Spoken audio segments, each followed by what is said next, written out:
videos like these, immigration customs and enforcement agents carrying out operations in our area. It's part of President Donald Trump's efforts to deport millions of people who are here without proper documentation. The NBC 10 investigators found those arresting agents could be getting help from local law enforcement. NBC 10 investigative reporter Claudia Vargas is looking into the agreements that elected officials in our area have signed to help.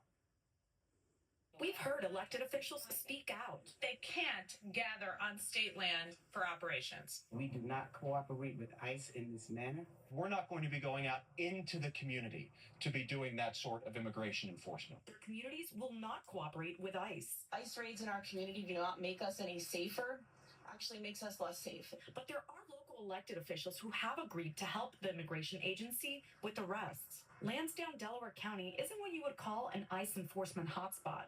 While the borough itself has only grown by 4% in the last decade, its immigrant community has increased by 51%, according to census data.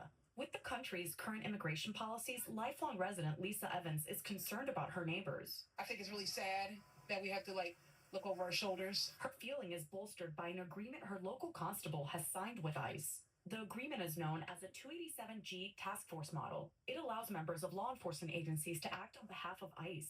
Among the functions include interrogating people they believe could be in the country without documentation, issuing detainers, and executing warrants. They can ask those people about immigration status, and that makes them susceptible, the immigrant, to potentially being detained and sent over to immigration, even if it is for a simple traffic violation. Ariel Ruiz Soto is a senior policy analyst with Migration Policy Institute.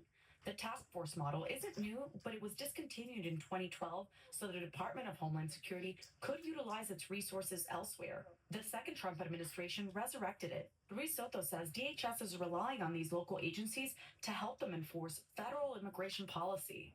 Which speaks volume about the way they want to operate, but also speaks volumes on the needs from ICE extend beyond their local capacity. According to ICE records, no law enforcement members in New Jersey or Delaware have signed the agreement. 64 agencies across Pennsylvania have, including the Lansdowne Constable and another constable in Honey Brook-ish, Chester County. Constables are publicly elected officials who are contracted by the county for tasks such as transporting people to court and working the polls. They could come into contact with dozens of people daily. We wanted to know why these two constables entered into agreements with ICE and whether they've helped with any arrests. Lansdowne Constable Jerome Fletcher didn't come to the door. We tried calling and emailing too. He did send an email later telling the NBC 10 investigators he isn't interested in participating in our story. Some Delaware County leaders say they've also tried to reach him, but haven't had any success. County officials, including Delco Council member Monica Taylor, are speaking out against Fletcher's participation in the federal program. We don't need our law enforcement agencies to be at the whims of the federal government. It's unclear if Fletcher has acted on behalf of ICE in any capacity or completed the necessary training per the agreement.